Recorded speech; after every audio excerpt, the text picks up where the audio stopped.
साइमा और गीता ऑफिस में अच्छे दोस्त थे। दोनों अक्सर साथ में बातें करते थे। एक दिन गीता, तू क्या यार रोज साड़ी सूट चेपू सी बन के तेल लगा के ऑफिस आती है। थोड़ा हैपनिंग बन के रहे यार। मुझे देख, लेट्स बी हैपनिंग यार। ये ऑफिस है, घर नहीं है। थोड़ा तो चिल कर।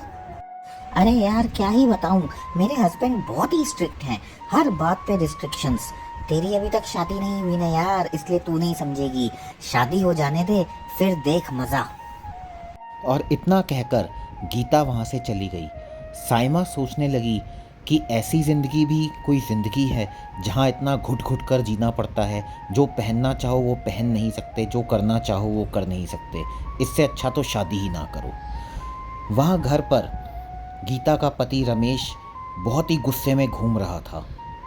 आज तो हद ही हो गई, इतनी देर कर दी इस औरत ने घर आने में। हर रोज़ की यही बात है। आज तो ये बात करके ही रहूँगा। आज तो इस पार या उस पार। और इतना सोचकर वह गुस्से में कुर्सी पर जाकर बैठ जाता है और गीता का इंतज़ार करने लगता है। गुस्सा अब चरम सीमा पर था। गीता घर आकर देखती है और सोचती है कि आज तो रमेश बहुत ही गुस्से में लग रहा है। धीरे धीरे उसके पास जाती है और उससे बात करते हुए कहती है, सुनिए जी, आज बड़े गुस्से में बैठे हुए हैं, क्या हो गया? ज़्यादा प्यार दिखाने की ज़रूरत नहीं है। और आजकल ये क्या चल रहा है? रोज़ ऑफिस से इतनी लेट आती हो। मेरा कोई ध्यान है या नहीं है? बिल्कुल घर गृहस्थी से तुम्हारा ध्यान हट चुका है। और आजकल ये नया क्या है? बड़ा मेकअप करके ऑफिस जाती हो, स्लीवलेस भी पहनने लग गई हो। क्या चल रहा है ये घर में? और इतना कहकर वह कमरे में चला जाता है। गीता भी उसके पीछे आती है। सुनिए, मुझे नहीं पता आप मुझसे क्यों नाराज हैं। मेरा प्यार, मेरा त्याग आप कभी नहीं समझते।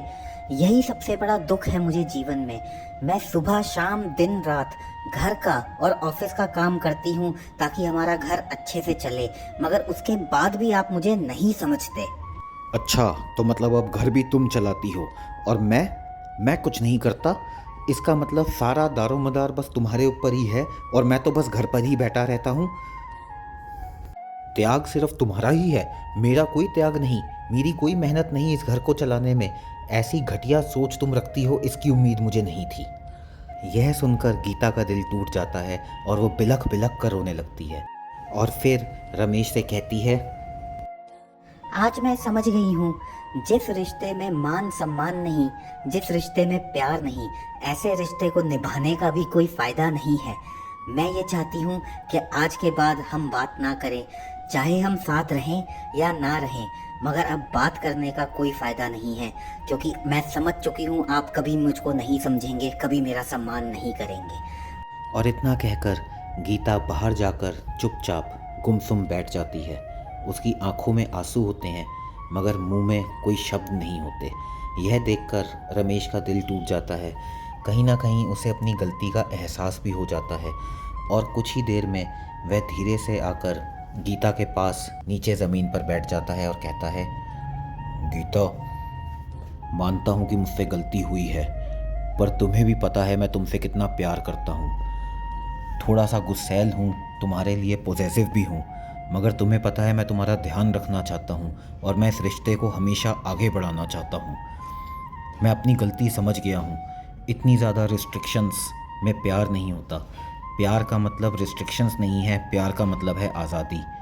मेरी गलती के लिए मुझे माफ़ कर दो।